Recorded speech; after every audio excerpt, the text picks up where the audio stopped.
There we go. All right, awesome. So I want to be clear that this next hour-ish is going to be focused on hosting a Zoom and not just on being a Zoom participant in a class. So there's going to be some things that might overlap that is important to know for both.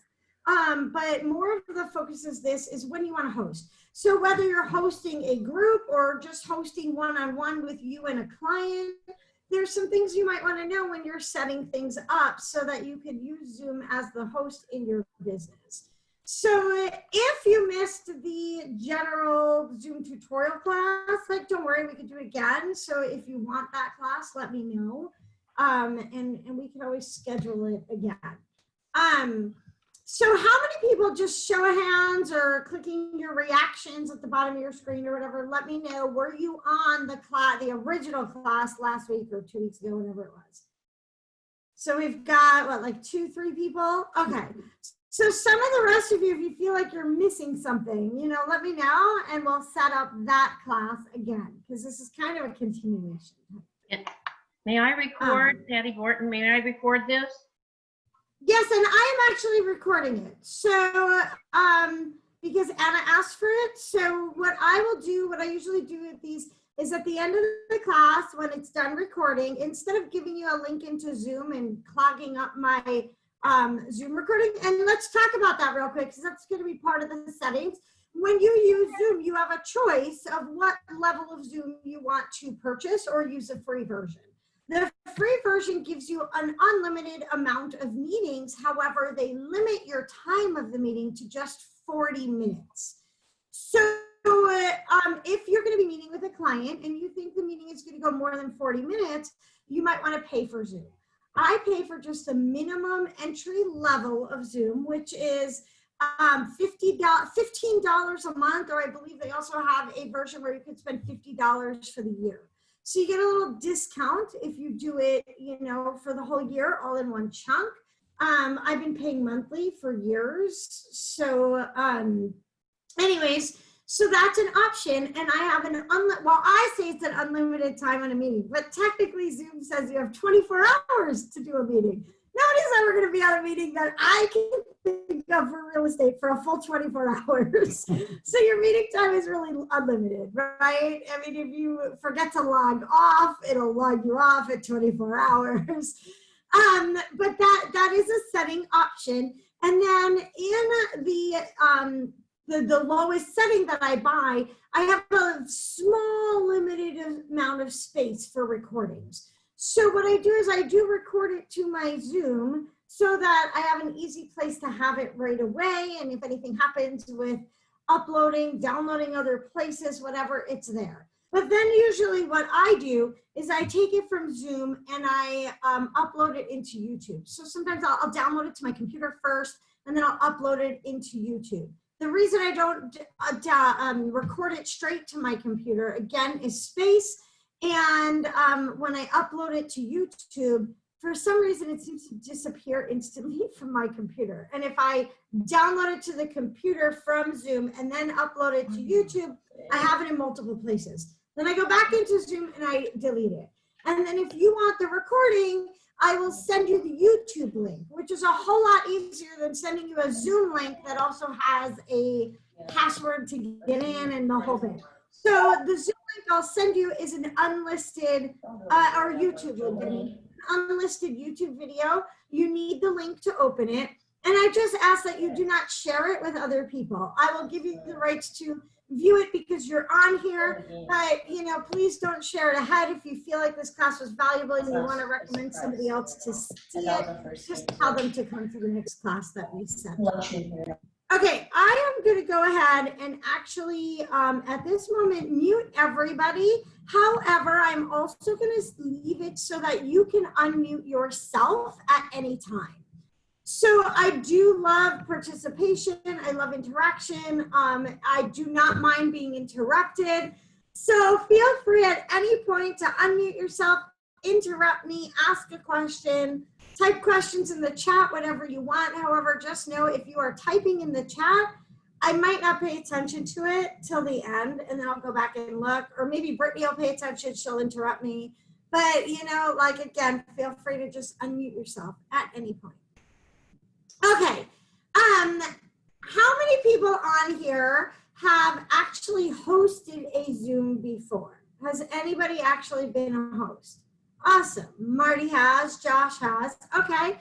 So Marty, Josh, any particular questions that when you hosted, you know you have right away, you want answered, that you're like, I couldn't figure this out, or I wanted to do something, and, you know, anything that you're logging in with the question in mind? About how you do rooms and how you do what they call like they have questions. A list, I forgot what they call it, but that's what Like a poll? Yeah, the polls. Okay, so you can set polls up ahead of time. Zoom rooms, you need to pay for a higher level of Zoom than I pay for. So that's a higher like level option. I've never needed it personally. I have a waiting room I could put people in, but to jump from room to room to room, in my experience, that is more like maybe on a corporate level where you're going to have different people in different rooms and people can hop around from, it's almost like going into an office and going from conference room to conference room to conference room. I'm teaching a class, and at times I put people in separate rooms for a short time and bring them back. So I started that class on Tuesday, and I'm here Thursday. Okay, so was it like a waiting room though that you were using, or were you using rooms where they have like a breakout room so They're they can talk as a small group? They're breakout rooms. Yeah. So for that, you probably want to buy the higher platform of Zoom. And so I'm going to go ahead and share my screen right now, and we're going to go into Zoom. So I can't see my tabs, but here we go. So on plans and pricing, so I'm on zoom.us, you guys, just on the regular website that Zoom has. And when you look on here, it shows you all the different options. So what I have right now is Pro, where it says great for small teams. I pay $15 a month, and it's very basic features, right? Now, when you start getting into Zooms for maybe like small and medium businesses, I'm trying to look at where the rooms start. Actually, here's additional add-on plans. Let me see if rooms are in there. I've actually never bought for rooms, Marty. So I've been a participant in rooms, but I've never actually set up rooms. And so here's that's okay. Rooms. And it starts at $50 a month instead of $15 a month. So you need to have that platform, and then it gives you the ability where on the bottom of the screen, I'm going to open up my Zoom. Now, I don't have it because I don't pay for it. But on the bottom down here would be, I think it's right next to polls, in between polls and chat. I'm judging by memory. I could be wrong. But it puts the little thing there of rooms. And then you can set up all your rooms. You can name them. You can move your people to rooms. You give them, you set it up where they click to the link that you set up for them to go into the other room. And so, that would be a $50 a month option. And then when you have it, you can see it on the bottom and you can click around. Zoom is like anything else. It takes time sometimes just playing on it and, you know, using the options that are there. You can't break it. So what I would say is, you know, if you have the Zoom room ability, just play on it with some people outside of the class, you know, like get 2 or 3 people together and play and set it up and move room to room.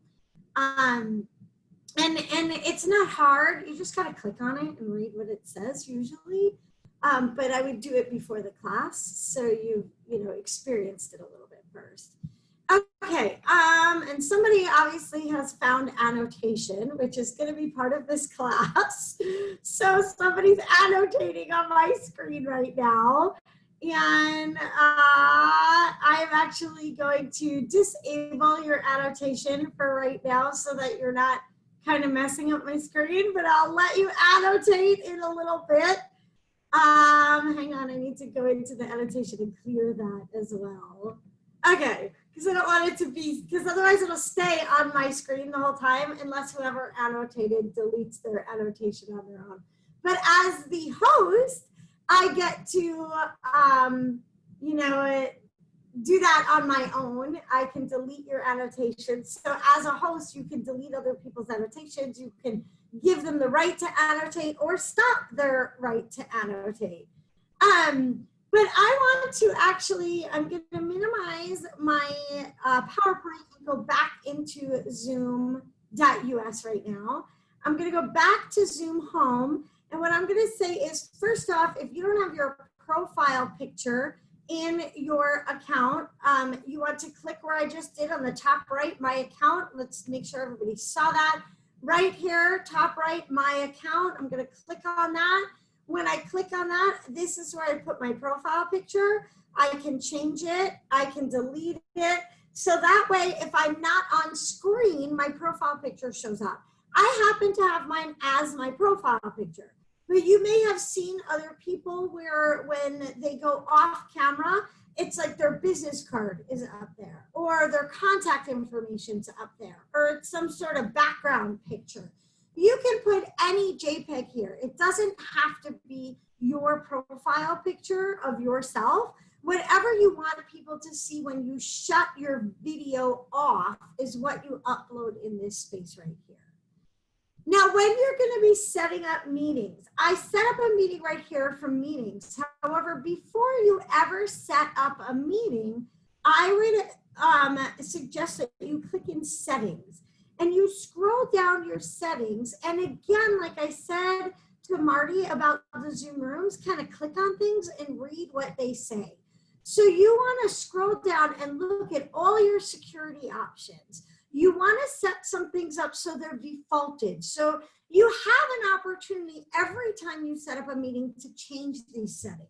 However, you want to set it up ahead of time so that you have a default and Zoom knows what you like as a host so that you don't have to go in every single time and choose your settings. So in your settings, you're going to scroll down and look at your security. Notice I personally do not like passwords. Some people are a little bit, I guess, more security sensitive than I am. I feel like if somebody's going to hack my meetings, so be it. However, I do have security in the sense that you have to register to get the link. So I don't make my links public, but I also don't require a password. It's just another level of if people are worried about somebody hacking into the meeting and coming in and doing crazy things. I did experience somebody coming into a meeting once that didn't belong there. And it was not a big deal. They knew they were in the meeting and didn't belong there. It was not intentional. And they were like, oops, and logged out right away. I also had somebody come into a meeting once under somebody else's name, so I didn't recognize them because the camera wasn't on yet, and they had to be previously logged into somebody else's account, and I thought they were jumping in my meeting unwelcomed, and I just clicked really fast and sent them on their way. So you can shut people down and you know, take them out of the meeting, delete them, block them, whatever you want to do. As a host, you have all those opportunities, or you can require a password and just have an extra level of security. And I'll show you how to, you know, report people, remove people, you know, all those different things on a slide when we get back into the PowerPoint. As we scroll down, obviously the first one is require a password, just going into the meeting on video, on the computer, on your phone or tablet, whatever. The bottom one is when joining by phone only. And I do allow people to call into the meetings, so you can come in by video or you can call in. Every once in a while, somebody might have an issue with audio on their computer, so they can shut the sound on the computer, do the audio on the phone, and be on a meeting twice. And again, all this stuff is just scrolling down and reading it. Everything says what it is. So I don't want to take the time to read it to you. We don't have a lot of time today. So just read through. And when I asked Marty about the waiting room, you can have people in the waiting room. Here's where you can turn it on and off, and we'll talk more about that, and I'll show you what that looks like. And so you just keep scrolling to see what are the things that you like. I always allow people to join before me. I don't want to make people wait until I'm in there. It's just, you know, again, just scroll down. If this is the settings, scroll down, read it, see what you want to allow and what you don't. When you have it on blue, it's allowed. When it's grayed, it's turned off, okay? Right up in here, I'm going to click to turn on my meetings. You can, if you're using Outlook or Gmail, do a plugin so that you can set up your meeting straight from your email if you don't want it to do it from Zoom. You just have to go through and in your settings, find the plugin and download or upload the plugin and give Zoom your login to your Outlook or your Gmail. It'll give you the plugin. You could set it up right from there. Otherwise, you could do it right from here, zoom.us. And right here at the top of the screen, you have schedule a meeting or host a meeting. Hosting a meeting is an instant meeting right now, right this second. Turn it on. With video on, with video off, or screen share only. To schedule a meeting, I would schedule it at a future date. So this is where I come in. I put what is the name of my meeting or my topic, what's the description. I put all my dates and times.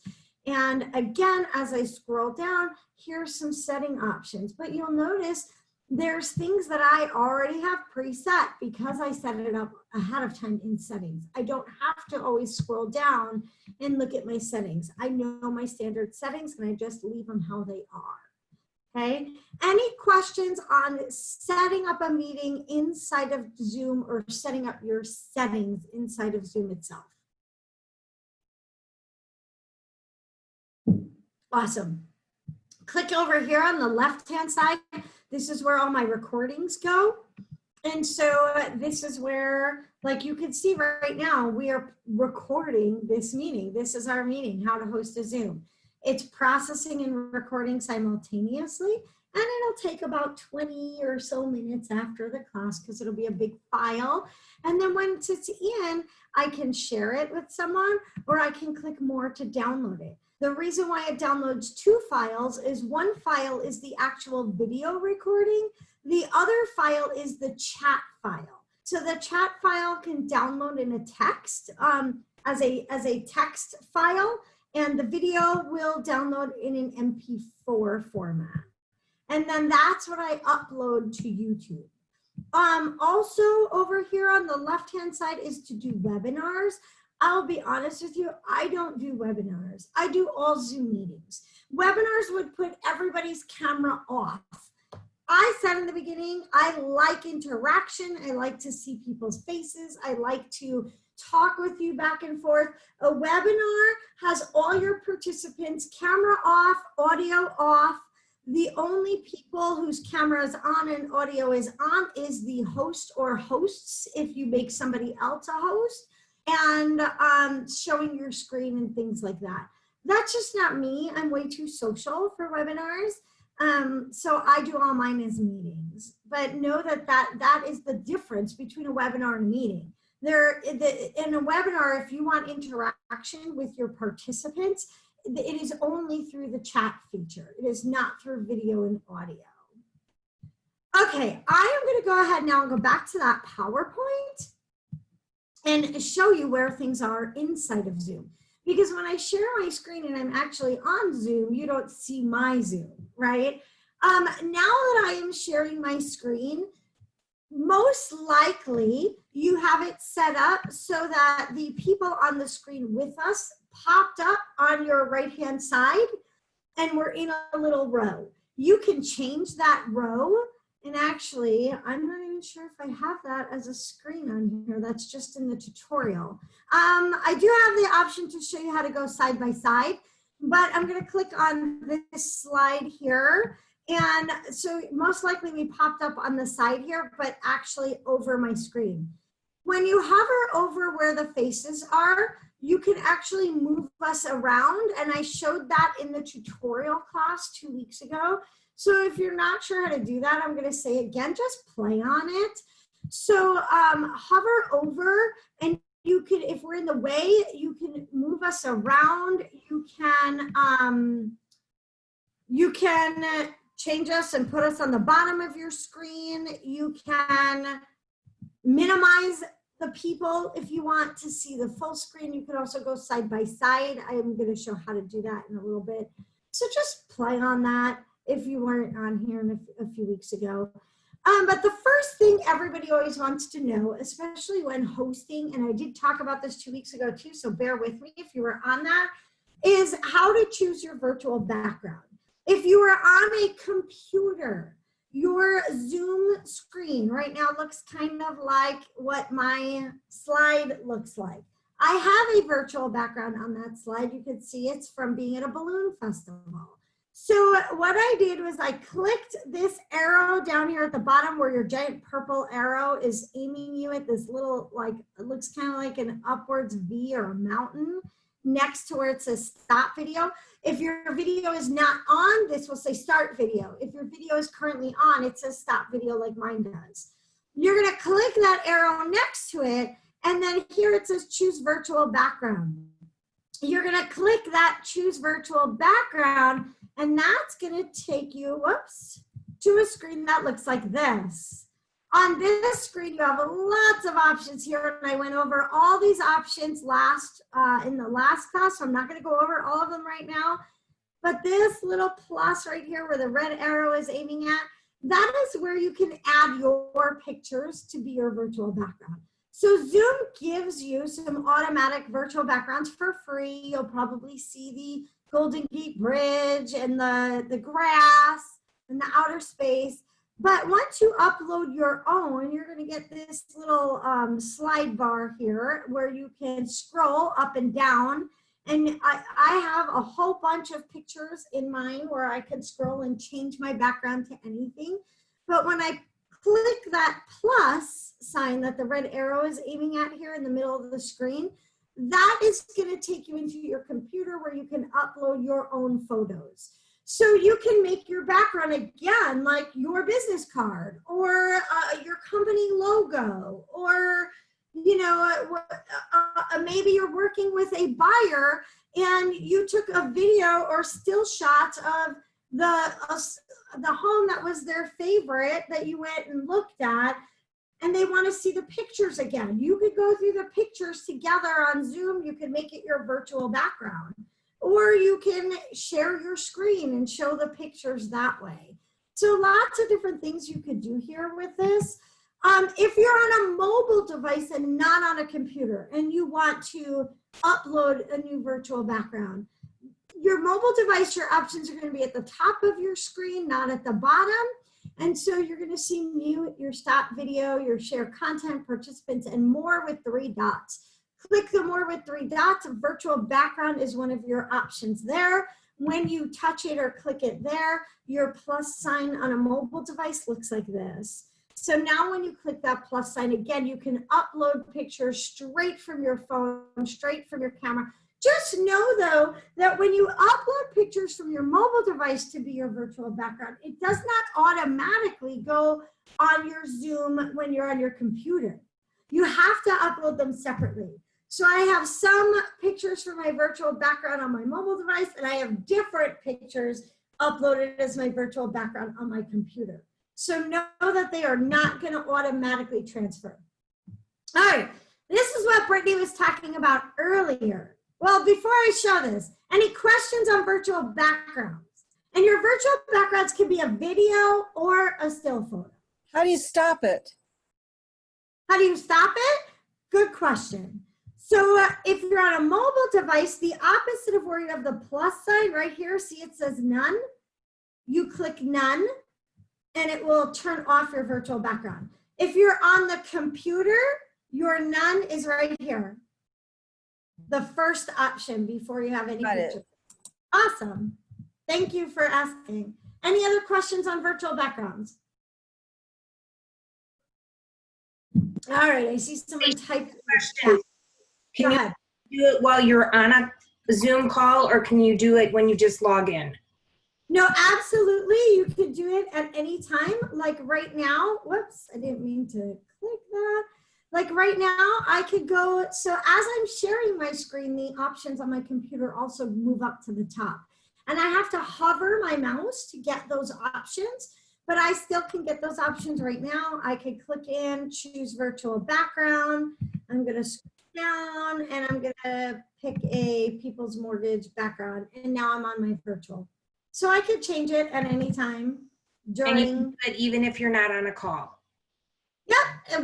So, like a lot of times I'll set it up beforehand and then I'll start my meeting with my virtual background already on, but I could change it during my meeting. I can, stop it during my meeting, whatever, at any time. It doesn't matter. Perfect. And then I've uploaded my different ones when I'm not on a meeting. I start a meeting. So sometimes what I do is I'll go into Zoom and I'll start an instant meeting and I'll do a meeting just by myself with nobody else on it. And that's where I upload my pictures. And I just don't invite anyone else to join my meeting. And I'm on a meeting, me, myself, and I, just doing my settings. And that's also where I've played around a lot. Like all of these screenshots I took were all me in a meeting by myself, because I didn't want to do screenshots all the time with like a whole bunch of people. And I wanted to have it for you guys to see. So I went into a meeting by myself, took a bunch of screenshots, and then used them in the PowerPoint. So, okay, this is what Brittany was saying earlier about getting the information of the meeting. You can always find this, whether you're a participant or a host. At the top left of your screen, you get the little eye with the circle. This shield is probably not on as a participant, if I remember right, because that has to do with settings. But the information is always there. When you click that eye, your screen is going to change and it's going to show you all the information of your meeting room. So like doing this for this class, the name of the class would be up there. It would say how to host a Zoom tutorial. But when I was in a meeting by myself, they just called it Alicia's personal meeting room and I didn't change it because I was in a meeting by myself. So the title of your meeting will always show up on top, your meeting ID, your live link. Honestly, you guys, I copy this URL and share it to people.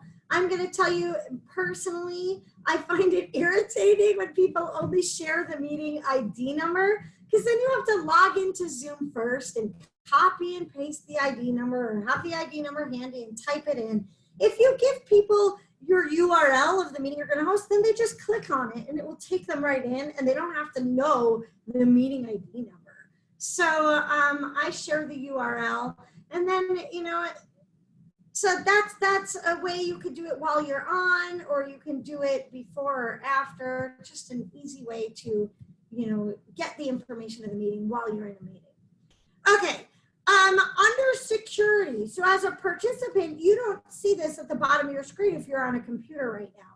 You'll see a bunch of these other things. Marty, you asked about the polls. So right here, polls at the bottom, you can set them up ahead of time during your meeting or before your meeting starts. And then during your meeting, you click this poll button and it will pop up the polls you set up and you choose which one you want to go out to your participants at that current time. So you can set up multiple polls and then choose when they go on. Marty, are you still on here? Oh, did we lose you? Yeah, I'm still there. Oh, there you are. I see you. I had to move my videos around to get to you. Yeah. Thank you. I saw that. Thanks. Yeah, so when you click it, it'll pop up on the side just like chat can pop up on the side, and then you pick your poll. Okay, so security that's here on the bottom, you guys, you'll only see that as a host. And then when I click it, these are the options that pop up. I can lock my meeting so nobody else can ever come in. I can enable the waiting room. So if people do come in now, they're going to go into the waiting room and I have to give them permission to come in. And we'll talk a little bit more about that in a little bit. But let's say you're also doing, like maybe you're a part of a board and your board is going to vote on something and you have a guest speaker come in to talk about something and then the board wants to vote and you don't want that person in the room while you're voting. You can temporarily put them in a waiting room and then let them back in. So you can move people in and out of the waiting room, or you could set it up so that people cannot ever enter your meeting without going to the waiting room first, and then you allow them in as a group. And then sharing, screen share. I'm sharing my screen right now. I can lock it so nobody else can share the screen, or I can give other people permission to share their screen and I can stop sharing, or I could actually even give permission to share a screen simultaneously with somebody. Chat, again, I could turn it on, turn it off. Obviously it's on now and people are typing in the chat, but I could shut it off and not allow you guys to chat either if I wanted to. You guys all have the ability to rename yourself. I talked about that in the tutorial class on how to do that. It's the 3 dots in the corner of your own video. I always allow you to do that. Here's where I could remove participants. I can click it there, or I can click individually into somebody's box. And again, I could report someone if they're coming in and being inappropriate. So lots of options under security there. I have some of the same options if I click next to security where it says participants. Right now, because I took the screenshot in a meeting by myself, it says participants 1. However, if you hover on our screen right now, at the bottom of your screen, you'll see participants there and it'll say 20 because we have 20 people in this Zoom meeting right now. You can also click that and get a list to the left of your, or the right of your screen, like where I have this and it says participants, me, the host, and it has nobody else. But if I click it right now, that list will show all 20 people that are in here. And you can, see the people. You can chat individually to people privately. You can chat publicly to everyone. In here as the host, I can individually click to mute people. Notice the little microphone next to my name. If all 20 people were here, then 20 names would be in a list. There would be 20 microphones and 20 video cameras. I can turn people's video off. I can request if somebody's video is off for them to turn it on, and they get a message on their screen that says I'm requesting them to turn it on. Down here at the bottom of the screen is where I can click to mute everyone all at once, and it will mute everyone except me. So what I might do, like let's say I want to give Brittany a chance to talk, and Brittany doesn't know how to unmute herself, and I muted everyone, or I muted everyone and I did not give you all the permission to unmute yourself. What I could do is then click mute all, and then I go find Brittany's name in the list. I click her microphone, it only unmutes her. So that's helpful to know if you have a big group on Zoom. The other thing is I can unmute all simultaneously at once here at the bottom too. So, and then there's these 3 dots again. Anytime you see 3 dots or a little like mountain type, V or upside down V, those all mean you can click on them and you can get, more options on that. So here, when I click those 3 dots, I again have just more ways to do some of the same stuff. I could set it up to mute everyone upon entry. I never do that personally because I like the chit chat. I like when people come on, if they talk to me and we have a little conversation before the class starts. But some people don't want people talking right when they log in, or somebody might log in and they're talking to their kid or they're on the phone or whatever. So some people want everyone muted instantaneously. So you can set that up. Again, allowing people to unmute themselves or not. Again, just read through things. Never be afraid to click on it and read through it and see what your options there are. Okay, this is when you put people in a waiting room. This is what it looks like to you as the host. So in this moment, I asked Brittany to come on to my pretend meeting so that I could have some screenshots with her. And so this shows you that at the time, Brittany was in the waiting room. While she's in the waiting room, I can send her a message, or I can open the waiting room and allow her in. So I would click on her name to allow her in, or back under that security button at the bottom of my screen, it says enable participants or allow people to come in from the waiting room. It's at the top at the same spot where I put the waiting room into use. So I could do it from here, or I could do it from the security button at the bottom, either way. Now, when we're chatting, The chat comes up on the side. See here where it says Brittany Wallace to everyone, and at the bottom it says to everyone in the chat. You either as a host or as a participant, you can click that and you can chat individually. So if you didn't notice that, you can click that at the bottom where it says to everyone in your chat. So if your chat's not open, in the middle of your screen on the bottom right here where I'm moving the cursor, click chat, it'll open up this chat screen. Click this little arrow next to everyone, and it will give you the list of all 20 people in this Zoom meeting now, and you can pick a person to just chat to just them if you would like to. Now, you notice this little thing here. Like I said, I can click in somebody's box. So this is Brittany's video screen right here. This is another place I can mute just her. Or again, you notice the 3 dots. So I can click these 3 dots, and as a host, as I click them, I get all these options. So this is where if somebody comes on and you don't want them on, you can click real fast to remove them. You can click here to report them. I can make somebody a co-host. I can pin their video at the top so they're not moving around if you're on speaker view. Lots of different options here. I can even rename people. So let's say, you know, I have Marty's box in front of me and she has her name on it, and, you know, I can click on her name and rename it, and I can, you know, type in there. Whoops, I changed the screen by hitting enter when I tried to enter in her box. But I can put like wonderful. I'm changing Marty's name right here. Now Marty is no longer Marty Stevens. She's a wonderful woman. And then I can go back in and I can change it again, right? So rename again, and I'll put her back to her own name. But as a host, you have lots of opportunities to do different things. Marty, how do you spell your last name? Stephen's? I don't want to leave you with a name you Leave don't it want. Marty. Just leave it Marty? Okay. And you can always go back and change it yourself again. So now I changed it again, and now she's, you know, just Marty.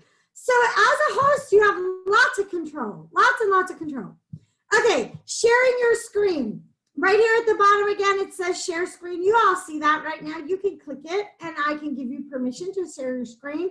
As the host, again, you'll notice this little arrow up. I click that, and again, it's going to give me more options. One of the things I could choose is advanced sharing options. This is where I can allow multiple people to share simultaneously. I can share only me or allow you to share.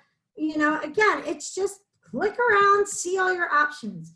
Now, if you don't click the arrow here for control options and settings, but you just click share screen, when you do that, you're going to get a screen full of options.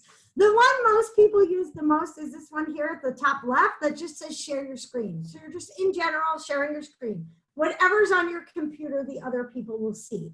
But you can also click here for a whiteboard. You can draw on it. You can type on it just like a regular whiteboard. So if you're teaching a class and you would normally write on a whiteboard, you can do it right there. I also sometimes might share my iPhone or my iPad. If you've ever been to my class on how to use Instagram, I use the button here to share my my iPad or my iPhone, because Instagram is just on mobile devices. You can't do Instagram on the computer. You can look at it, but you can't post. So I have to share my phone, and whoops. So and then I'll tell you the other options are all there. But for me, like, I don't like when I do a PowerPoint like I'm doing now, I don't share just the Zoom tutorial PowerPoint. I find it really hard to change my screen on that. So I just share my screen and pull up the PowerPoint. But again, play around and figure out what your preferences are. And then, as I talked about earlier, somebody was annotating. So when somebody is sharing their screen, and I'm gonna allow, let's see, I'm gonna, let me close out of that again. I'll allow you guys to annotate right now. Let me allow participants to annotate. Okay, If you see at the top of your screen, you probably see a little green bar that says you are viewing Alicia Romo's screen. Hover around by that, and you're going to get all the options. One of the options that you see says Annotate. When you click that Annotate button, you're going to get options of ways to annotate. So you're going to see all these different things. You can annotate on my screen right now, which means you can draw on my screen. You can use it where you can, I love stamps. So let's say you're working with a buyer and you're showing some paperwork that maybe they don't understand. Normally you would sit down face to face with them, kneecap to kneecap, and go over different paperwork things or have them sign stuff. And maybe you're now doing it over Zoom instead of being face to face. And let's say you want to say, hey, this is where this is on your screen. And they're like, I don't see it. I love to use like the star stamp or the heart stamp. So I just click to annotate, I click stamp, I click my star, I click my heart. So nobody's doing it right now and I gave you guys permission, do it, play around on it. Hover around on your screen by where it says you're viewing Alicia Romo's screen. Look for the button that says annotate, click it. See all these options and play. You can draw arrows on my screen, you could stamp, you could draw lines, you could type. Where it says text, you click on text and you can type. Alicia Romo is great. So good, some people are doing it, awesome. So this is what you could do and you could do this on your own screen or you could do this on somebody else's screen. So I find it very helpful if somebody is sharing their screen with me or I'm even sharing my screen, showing them where things are and they don't see it. Because that happens all the time. They're like, I don't know where you are on your screen. And before I discovered Annotate, I'd be like, look for my mouse. I'm moving my mouse around it. But Annotate just makes it 10 times better. And now you can clear it as well. So if you did these annotations, you see the clear trash can. When you click that, you have the option to just clear what you typed. I don't think if you're not the host, you don't have the option to clear all, but I have the option to clear all.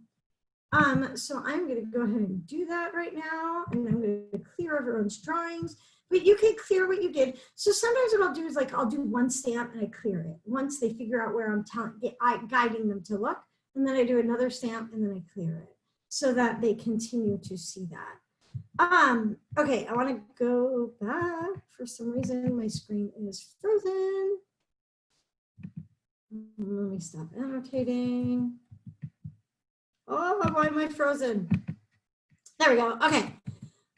Okay. Some other options you have up here is side-by-side mode. So if you do not want the little faces of our videos on the screen when you're sharing the screen, click right here, side-by-side mode, and then you get this screen that's being shared, and then you get the people to the right. And when you hover over, you get a little gray line that comes down in between. You can click on that and drag it so that you can move the shared screen small and the video is big, or vice versa. All right. Well, I went the wrong way. Okay. So, oh, the other thing actually I wanted to show you right here, very important, request remote control. I love it. So if you have clients that are not tech savvy and you need them to do something, like I had a loan originator whose client could not figure out how to download their bank statements, and we need the bank statements to get them approved for a loan. So the client went into their bank, they shared their screen, they gave the loan originator requested remote control, and then we were able to go into their bank account with them watching and download the bank statement, and then the loan originator also emailed it to themselves. They were working with a client who was a little bit older, wasn't super tech savvy, and so we were able to do it. I actually helped one of my loan originators upload a video to YouTube because she had no idea how to do that. And so I just requested remote control. I got into her computer and did it just like an IT guy would. So I'm not IT, but to be able to get into somebody else's computer can be helpful at different times, especially, you know, if you're working with a client and they're not understanding. Like maybe you're trying to send docs for a, you know, online signature and they can't figure it out. You can do that together with them and, you know, take control of their screen or share, you know, view their screen. lots of great tools for this. Okay, one other thing that I want to show you as we're getting close to the end is if you ever want to go live on Facebook or YouTube doing on a Zoom meeting, doing a live stream. You could do it with just you could do it with multiple people, you could do an interview, however you want to do it, but I love Facebook Live. I don't really use YouTube Live, but you do it right here as the host. You have this more, again, it's 3 dots. Remember, it's always 3 dots or an arrow up that gives you options to click on. So then you click to go live on Facebook. If you're going to go live on Facebook, you must click right here where it says use stream key. You have to use stream key in order for Zoom to work live on Facebook. And then over here, notice your options. You can do it as yourself. You could go live in a group. You could go live on your business page, however you want to do it. And then you click here to go live. You can also schedule it so that you can promote it and market it. So schedule it, go live directly then, use your stream key, not use your camera. And then once you click go live, the blue button down here, it's going to count down 3, 2, 1, and you will be live. What I have found is the audio can be on both simultaneously, and Facebook has a little delay of your live. So I like to take the Facebook part and just minimize it and not look at it. And then go back and reread the Facebook Live comments and answer them later, which is not something I normally would do on a live by myself. But if I'm going live with other people on Zoom, it's a little tricky there with the sound and the delay. All righty, so I believe we have this class scheduled from 10 to 11, and it is just about 11. So I'm gonna stop sharing that PowerPoint and open it up for a couple of quick questions. And I want to give Patty some time to introduce herself now that she's on with us. So anyone have any question I have not answered? Mary, go ahead, unmute yourself. For going into a Zoom meeting, there seems to be several ways to do it. You know, some people have a link to do it, and then I think you have a UR way to do it, you know, and it makes a difference, you know, because I was looking for it today and I couldn't find it, but then I got the link, you know. So is there another way to do it just other than a link? So a URL is a link, and that's the easiest way, because then people just click on it and it takes them in. If you give them the meeting ID number, they have to go to zoom.us, log in, and then type in join or click join a meeting, and then type in the number. So I'll go on and I'll go back to zoom.us and show you that really quick. Let me get out of the PowerPoint. Oh, and of course it is not wanting me, there we go. Okay, so like when I'm at zoom.us, if I just have the meeting number, I have to click join a meeting, and then I have to type in or copy and paste the meeting ID number. So it's a whole lot easier to give people the URL, because then they just click on it and it just takes them to it just like it would take them to any other website. Okay, thank you. You're welcome. Anyone else? All right, well, Patty, I want to thank you for sponsoring. I'm glad you were able to join us now. You want to do a quick Deb and I introduction? were tag teaming today. Yeah. And I just want to thank Alicia and Brittany. They've been fantastic hosts for all these meetings. I think this is like the 5th, 6th, maybe 7th one we've done. You have the ability to go on bit.ly /people's classes, and all of their upcoming classes will also be on there. And they're very good if you reach out to them via email of answering anything. I learned things today. You know, they're fantastic hosts, and besides, they're great at mortgage too. So if you have any questions for them, and we'll probably do more classes in the future. So I want to thank a lot of you have been on our presentations before, so we really appreciate you.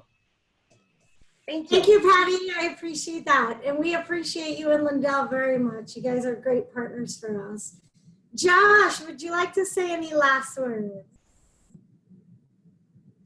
Great class. I learned a lot. So thank you, Alicia, for putting this on. And Patty and Lindell are awesome as well. So if you need anything in the title range, they work good. They're very good and they work very hard. So makes our jobs easier on our end. So thank you. Thank you, guys. Okay, if there's no more questions, I'm just going to say, you know, if you guys are already working with Empire West and Patty and Lindell and already working with Josh or Loan Originator People's Mortgage, we totally appreciate your loyalty. If you're not working with us, please give us a shot. If you found value today, that is the best way for us to know that you found value, is for us to start partnering together on your business. And so if there's no more questions, I'm going to say I hope everyone has an absolutely amazing day today. Thanks for being here.